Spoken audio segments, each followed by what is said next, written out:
እዚህ ከመጣሁኝ 4 ዓመቴ ነው። እዚህ ስመጣ ያኒ የኢትዮጵያ ሳይሆን የዚህ ሀገር ታሪክ ነው። እዚህ ስመጣ ባሏ የዚህ ሀገር ዜጋ ነው፣ እሷ ቱርክ ነች እና አንድ ልጅ ብቻ ነው ያላት። ስኳር በሽታ ስላለባት ያኒ መውለድ አትችልም። አንድ ብቻ ወልዳ ስኳሯ በጣም እንትን ነው ሃይ ነው፣ ለዛ አትልም። በጣም ጥሩ ሰው ናት ምናምን ያኔ እንደ ልጇ ነው። ልብስ እንኳን ምናምን ስትገዛ በቃ እኩል ነው የምትገዛልን ምናምን በቃ እንደ ልጅ ነው የምታየኝ ምናምን። ከዛ በጣም የሆነ ቀን ተኝታ ነበረ። ስኳሯ እኔ ብዙም ይሄ ኢትዮጵያ እያለሁኝ የመጀመሪያ ልጅ ነኝ። ምንም ይሄ እንትን አላውቅም፣ ስኳር በሽታ ምናምን ልምዱ የለኝም። ከዛ ሰውየው እያት ከተኛች ምግብ ሳትበላ በተለይ ምግብ ሳትበላ ከተኛች እያት አለኝ። ከዛ በቃ እሺ ብዬ የመሰለኝ እያት ሲለኝ የመሰለኝ ያኔ ይሄ ግብት ብለሽ ማየት ደህና እንደሆነች ነው እንጂ መለካት ምናምን አልችልም ነበር እኔ። ከዛ አየኋትኝ፣ ደህና ናት፣ ተኝታለች፣ እንቅልፍ ወስዷታል። ግን ሳያት አልቧታል በጣም ይሄ ኤሴ በርቷል፣ ግን በጣም አልቧታል። በጣም ደነገጥኩኝ። ከዛ ለሰውዬው ሲደውልለት ውጭ ነበረ። እስኪ ስኳር ልኪያት አለኝ። ከዛ እጇን ሁልጊዜ ስትቆር ታሳየኛለች። እኔ ድንገት የሆነ ሰው ባይኖር ምናምን እንደዚህ ለኪልኝ ምናምን ትለኛለች። ከዛ በቃ ቆረጥኩኝና ደሟን አውጥቼ አለ የሆነ እንትን የሚሰካ እሱ ሰክቼ ሳየው ለው ሆኗል። በቃ ለው ማለት ምንም የለ ዜሮ። ከዛ ሳያት እንደዚህ ሳንቀሳቀሳት መንቀሳቀስ አትችልም። ከዛ በቃ በጣም ነው የደነገጥኩትኝ። እንትን አልኳትኝ፣ አፏ ውስጥ ካርቶን ከተችባት ምናምን አለኝ ብታይ። በጣም ነው የደነገጥኩት። ከዛ በቃ ካርቶን ከተትኩባት፣ ጥርሷ መጋጠም የለበትም ከተጋጠመ በቃ ትሞታለች ምናምን አለኝ። ከዛ በቃ እስኪመጣ ድረስ በጣም ደንግጬ ነበር። ከዛ ልጇ ደግሞ ጀርመን ነው የምትማረው፣ ለኮሌጅ ጀርመን ሄዳ እዛ ነው ያለችው። እኔና እሷ ባልየው ብቻ ነው የምንኖረው እዚህ። ልጅቷ ክረምት ብቻ ነው የምትመጣው። ከዛ በቃ እዚህ ለሱ እህት የሱ እህት ቅርብ ከቤታችን ቅርብ አለ። ስደውልላት እኔ ልጆች ላመጣ ትምህርት ቤት ይጃለሁ አለች። በቃ በጣም ደንግጬ ነበረ። ካርቶን ከተትኩባት ምናምን። ከዛ ሰውየው መጣ፣ አምቡላንስም ይዞ መጣ። እሱ ደውሎላቸው አብሮ መጡ። ከዛ ሐኪም ቤት ሄድን። በጣም እንትን ብሏት ለው ብሎ ያኔ በጣም ወርዶ ስለነበረ በጣም ሐኪም ቤት ብዙ ጊዜ ቆይታ ልትሞት ደርሳ ምናምን ተመለሰች። አልሐምዱሊላህ አሁን ቤት መጣች። ከዛ ይሄ የሆነ የዛሬ አመት ነው። የዛሬ አመት ከአንድ ወር ምናምን ቢሆነው ነው። ከዛ በቃ ምን ላድርግልሽ በጣም ይሄ በጣም እንትን ስላለች ምን ላድርግልሽ ምናምን አለችኝ። ከዛ መንጃ ፈቃድ አውጭልኝ አልኳት። ከዛ መንጃ ፈቃድ አወጣችልኝ ምናምን። ምን ካርቶን ከተትኩባት የምትይው ምንድነው? ካርቶን ስኳር ያለበት ሰው ጥርስና ጥርሱ ከተናከሰ በኋላ አይመለስም። ግዴታ ማለት ይሄ ካርቶን ኖርማል ካርቶን ይሄ ወረቀት ካርቶን መንከስ ነው። አዎ ይሄ እኔ ጣገብ ያለው የሶፍት ካርቶን ስለነበር የሶፍት ካርቶን ቀደድኩኝና ከተትኩኝ። ምክንያቱም ሰውነታቸው ከቀዘቀዘ በኋላ ጥርሳቸው አይከፈትም። አላውቅም ነበር። እሺ እንደዛ እኔም ያኔ የመጀመሪያ ነበር። ከዛ በኋላ ግን ያው ሴትዮ አስተማርች ምናምን። ከዛም በኋላም ብዙ ጊዜ እንደዛ ሆኗል። ከዛ በቃ ምን ላድርግልሽ እኔ በቅርቡ በቃ እዚህ በጣም እየታመምኩኝ ስለሆነ ልጄ ጋር ሂጄ በቃ እዛ እናቷም እሷ ቱርካዊ ነች፣ እናቴንም እዛ አምጥቼ ልጄ ጋር እዛ ሆናለሁ እና በቃ ሳልሄድ ምን ላድርግ 4 ዓመት እሷ ጋር ቆይቻለሁ። ምን ላድርግልሽ አለች። ከዛ በቃ መንጃ ፈቃድ አውጭልኝና እዚህ መስራት ፈልጋለሁ እሺ አልኳት። መንጃ ፈቃድ አወጣችልኝ። ከዛ የዛሬ 2 ወር ከ21 ቀን ማለት ነው ዛሬ ልደቴ ነበረ። መኪና ገዙልኝ። መኪና ገዙልሽ ሰዎቹ? አዎ ሊሄዱ ነበረ። አሁን ሊሄዱ ነው፣ እቃ እያዘጋጀ ምናምን ነው። ከዛ ወደ ጀርመን ሊሄዱ ነው። ኦኬ እነሱ ጀርመናውያን ናቸው? ቱርክ ናት፣ ግን ልጇ ጀርመን ነው። አንድ ልጅ ብቻ ነው ያላት። ከዛ ስኳር ስላለባት መውለድ አትችልም። አንድ ልጅ ብቻ ስላላት በቃ ልሄድ ነው እኔ እዚህ እቃውን የፈለግሽውን እቃ ውሰጂ ብላ ነግራኝ ነበር። መጀመሪያ መስራት የምትፈልጊውን ነገር ስሪ፣ እኔ የፈለግሽውን አደርግልሻለሁ አለችኝ። ከዛ የዛሬ 2 ወር ከ21 ቀን ልደት የነበረ መኪና ገዝተው ሰጡኝ። ያው የነሱን መኪና መጀመሪያም ያኒ እሷ ስኳር ስላለባት መንዳት አንዳንዴ በጣም ሲያማት መንዳት አትችልም፣ ወይ ታክሲ ጠርታ ነበር የምትሄደው ምናምን። ከዛ አሁን እኔ አደርሳታለሁ፣ የትም ቦታ ሲሆን እኔ አደርሳታለሁ። ከዛ የነሱ መኪና ግን ትልቅ ነው፣ ሊሸጡት ስላሰቡ ለኔ ያሪስ ገዙልኝ። ከዛ በቃ አንቺ ስራ ጀምሪ ምናምን አለችኝ። ምን እንደምሰራ አላውቅም። ከዛ አሁን ደግሞ እነሱ ዕቃ እያስተካከልን ነው፣ ሊሄዱ ነው። አሁን ራሱ ካርቶን ገዝቼ ምናምን እየተመለስኩ ነው። አጋጣሚ ያስገባሽኝ በጣም ነው የገረመኝ። የምን ካርቶን? የዕቃ የሚፈልጉትን ዕቃ ልናረግ እዛ የሴትዮዋን ሽቶ ምናምን እዛ ልናስገባባ ነው። አንቺ የምትኖሪው ቱርክ ነው? እኔ የምኖረው ባህሬን ነው። እነሱም የሚኖሩት ባህሬን ነው። ቱርካዊ ናት። እዚህ ለስራ መጥተው ነው እኔን ያመጡኝ። ባሏ የዛ ሀገር ዜጋ። ስለዚህ አሁን ትተውሽ ነው የሚሄዱት? አንቺ ምን ልትሆኚ ነው? እነሱ አይ ትተውኝ ነው የሚሄዱት። እነሱ እዛ 2 ብቻ ስለሆኑ ሰራተኛ አይፈልጉም። እዚህ ግን መኪና ገዙልኝ። የቤት ዕቃ ሙሉ ያኒ የምፈልገውን የነሱን የልጅቷን በተለይ አልጋ ምናምን ሰጠችኝ። አሁን ምን አለችኝ? ምንድነው መስራት የምትፈልጊው?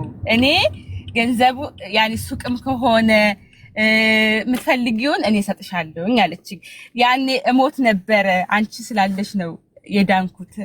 ያኒ በጣም በቃ አለቀሰች፣ አቀፈችኝ። በቃ እንደ በጣም ያኒ 2-3 ቀን እንደዛ ተፈጥሮ አንዳንዴ በህልም ያይች ራሱ እንደ ህልም ይሆንብኛል። ምክንያቱም እንትን የሆነ ቀንቀንም እንደዛ ስለሚያማት ሌሊትም እቃዣለሁ፣ ሂጃያታለሁ። ብዙ ቀን እንደዛ ሆኖ ሂጃይቻት። ሰውዬው ይሳፈራል፣ ስራ አለው፣ ዱባይ ሄዳል፣ ኳተር፣ የአረብ ሀገራቶች ይዞራል እሱ።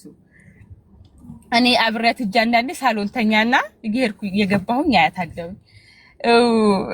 በቃ አሁን ሊሄዱ ነው።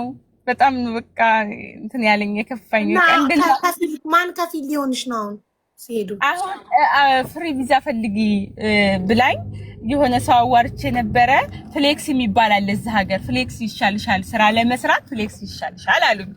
ከዛ ፍሌክስ ቪዛ አሁን ጀምራለሁኝ። ኦሬዲ እሷ ሰውየው ለስራ ስለሚመጣ ችግር የለውም። አሁን በአንደኛው ወር ነው ቪዛ የሚያልቀው፣ 4 ዓመት የሚጨርሰው። እስከዛ ድረስ ችግር የለውም፣ ቪዛው ይቀመጥልሽ። ከፈለግሽ አንቺ ለስራ ከፈለግሽው ሰውዬው ያድስልሻል። የዛ ሀገር ዜጋ ስለሆነ ያድስልሽ መስራት ትችያለሽ። ግን እንዳይዙሽ ፍሌክስ አጠያየቀችልኝና ፍሌክስ ያገኘን። ከዛ አሁን ፍሌክስ አውጭ አለችኝ። ፍሌክሲ ከሆነ ውጭ ላይ መስራት እችላለሁ፣ ችግር የለውም።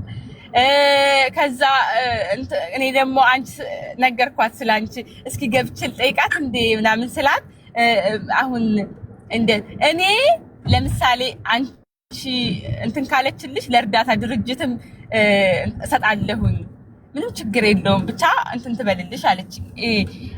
ንግድ ለመጀመርም ይሄ እኔ ምንም ስለ ቲክቶክ አላውቅም፣ እንትን ብዬ አላውቅም፣ ተጠቅሜ አላውቅም። እና ይሄ ንግድ የምትጀምሪ ከሆነ ፎርወርድሽን ከፍ ካደረገችልሽ እኔ እሷ እንደዚህ ነገርኳት፣ እንደዚህ ታደርጋለች ምናምን ስላት እሺ ችግር የለውም እኔ እከፍላለሁ፣ ለእርዳታ ድርጅት ያረጉልሽን ያክል እኔ እከፍላለሁ ምናምን አለችኝ። እና ምን እንደሚሻለኝ አላውቅም። ለዛ ነው የገባሁት ልነግርሽ። ቆይ አሁን አንቺ ሀሳብሽ ሴትዮዋ ፍሪ ቪዛ አንቺ ፈልገሽ ፍሪ ቪዛ ትሆኝና ባህሬን ላይ ቤት ተከራይተሽ እየኖርሽ ምን ልትሰሪ ነው ያሰብሽ? ኦልሬዲ መንጃ ፈቃድ ልትሆንሽ መኪና ገዝተውልሻል። ስለዚህ ሹፌር ልትሆኚ ነው? ምንድን ነው ህልምሽ? እንትን ነው የምፈልገው ንግድ ነገር ጀርመን አትሄጂም ብላኛለች። እዛ ብላኛለች አመቻችቼ ስራ ካምፓኒ ካገኘሁኝ ወስድሻለሁ ብላኛለች። ግን እኔ እዛ ሀገር ብሰራ ደስ ይለኛል። እዛ ሀገር አሁን ባህሬን ለሳውዲ ቅርብ ነው። ንግድ ብጀምር አሁን አንዳንድ ሰዎች ሲሄዱ ከባህሬን እና ሳውዲ የሁለት ዓለም እንዳለ ህዝቡ ነጋዴ ነው። ንግዱን ትተሽ ወደ ጀርመን ሂጂ። ሴትዮዋ ቃል ተገባችሁ ሞኛቱኝ። ሴትዮዋማ እንትን አለች። ባላለሽ ነው እያለሽ ነው አብርሃም። ወይዬ ባላለሽ ነው እያለሽ ነው። የለኝም ባልም እኔ እዛ 17 ዓመት እያለሁ ነው የመጣሁት። ከአስረኛ ክፍል መጣ። እኔ ባልም ፍቅረኛ ምናምን የለኝም። አይ ባህሬን ስንት ዓመትሽ ነው? 4 ዓመቴ ነው። በ17 ከመጣሽ 4 ዓመትሽ ከሆነ ገና የ21 ዓመት ልጅ ነሻ? አዎ ወይ ገና እኮ ልጅ ነሽ። እሺ ገና በልጅነትሽ ማሻአላ መንጃ ፈቃድ አውጥተውልሽ መኪና ገዝተውልሽ ምን ቀራቸው? አንቺ ዘና ብለሽ ባህሬን ላይ ኑሪ።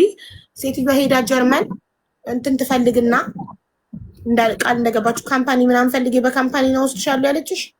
እሷ ያለችኝ እዛ መስራት ከፈለሽ አይልሽና እፈልግልሽና ነግርሻለሁ አለችኝ። እኔ ደግሞ በስራ ቪዛ መሄድ ስራ ቪዛ ፈልጌልሽ ካገኘሁ ነው ያለችኝ። ይሄ እርግጠኛ አይደለችም ካገኘሁ። እዛ ሀገር ግን እንትን ካልሽ እዛ ሀገር ግን ከፈለግሽ ንግድ ከፈለግሽ እኔ እንትን አግዝሻለሁ ሙሉ ለሙሉ ባይሆንም አግዝሻለሁ አለች። ግን መኪና ገዝተውልኛል።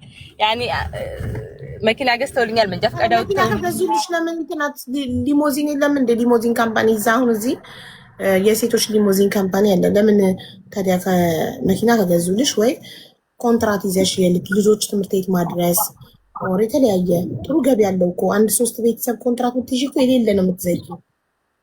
እኔ አሁን ውጭ ላይ ምናምን ሰርቼ አላውቅም። ይሄ እሷ ማድረስ ምናምን ብቻ ነው እንጂ እስካሁን ውጭ ላይ ሀበሻም አላውቅም። ግን እኔ እንጃ ንግድ ብሰራ ብዬ አሰብኩኝ። እዛ ሀገር አሁን ባህሬን የለም እንደ ዱባይ በጣም ብዙ አለ። እዛ ሀገር ግን የለም ብዙ እቃ እንኳን አሁን ልንገዛ ብለን ለኢድ ምናምን ስንፈልግ አናገኝም። የቤት እቃ ምናምን የቤት እቃ ሳይሆን ልብስ ምናምን አሁን ልንገዛ ስንፈልግ አሁን እኛ ሀበሾች ልንገዛ ስንፈልግ ሴትዬ የባሏ ወንድም ቤትም አሉ ሀበሾች 2 ሀበሾች እቃ ልንገዛ ስንፈልግ የለም። ይሄ ሱቅ ምናምን የልብስ ሱቅ ምናምን የለም እዛ ሀገር የሀበሻ ማለት ነው። ሽሮ በርበሬ ወር ደግሞ ወርቅም ምንም ነገር የለም እዛ ሀገር። ብዙ ሰው ይፈልጋል እና ሴትዮዋ እኔ አግዝሻለሁኝ እንደዛም ከሆነ አግዝሻለሁ ስላለች ሳትሄድ እንትን ብዬ ነበረ። በጣም ጥሩ። በቃ ስትጀምሪ ነይና ቪዲዮ አብርተሽ መኪናሽንም ታሳይናለሽ፣ እቃዎችሽንም ታሳይናለሽ። እሺ ያ አሁንም እየነዳው ነው። ከፈለሽ ቪዲዮ እንዴት እንደሚደረግ ሱቁን ስትጀምሪ ነይና መኪናሽንም ሱቅሽንም አንድ ላይ እናይልሽና እናስተዋውቅልሻለን። አንቺ እንትን ብትይኝ አንቺ ለምሳሌ እሷ ፎሎ ልንገራትና አሁን ለምሳሌ ሱቁን ክፈቺና ከዛ ፎሎ እናረግሻለን። ሱቁን ከፍተሽ ነይና ብታሳይን ፎሎ እናረግሻለን፣ እናበረታታሻለን። አሁን እኔ ወርቅ ቤት እዛ አለ እኛ አካባቢ ብዙ ወርቅ ቤት አለ። አሁን ብጠይቃቸው እሺ ይላሉ። ግን የሆነ ቀን በዛ ሳልፍ ጠይቀው አንዱን እዛ ያለው ባለቤቱን አረብ ነው የዛ ሀገር ዜጋ ነው ጠይቄው ችግር የለውም ግን አንቺ ስንት ፎሎ አለሽ ማንም ይገዛሽ ምናምን ሲለኝ አይ አጣሪው እኔ እኮ ሴትዮሽ ሱቅ ልከፍትልሽ መስሎኝ ነው ንግድ ካሰብሽ አግዝሻለሁ ብላሽ የለ ሴትዮሽ። አዎ ግን አሁን እሷ መኪናም ስለገዙልኝ ምናምን የቤት ኪራይ ምናምን ካሞላላችሁልኝ እንደዚህ ተቀጥሬ ራሱ የወርቅ ምናምን ብሰራ በጣም ብዙ ወርቅ አለ እዚህ ባህሬን ስለሆነ። አዎ ስለዚህ ታዲያ ለሰው ቻሌንጅ ስጪ፣ ያለ ተቸገረ ሰው ቻሌንጅ ስጪ። ለምሳሌ 100,000 ፎሎ 200,000 ብር ምናምን ለታመሙ ለተቸገሩ ሰዎች ስጪ ቻሌንጅ።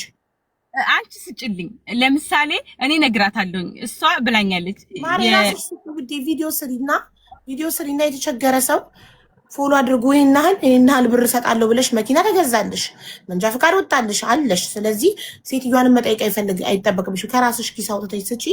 ከዛ ያንን ምስኪንኛ ፎሎ እናደርገዋለን፣ ቻሌንጅ ይሞላለታል፣ ገንዘቡን ትሰጪዋለሽ፣ ህይወቱን ይቀይራል። የለኝማ አሁን ለምሳሌ ማውቀው ሰው የለም። እንትን ቢሆንስ አሁን ለምሳሌ ለእርዳታ ድርጅቶች አሉ የአንቺ የምታስታውቂው እርዳታ ድርጅቶችን ጠይቃቸው። ስጪው ቁጥሩ ባዩ ላይ አለ፣ ደውዪ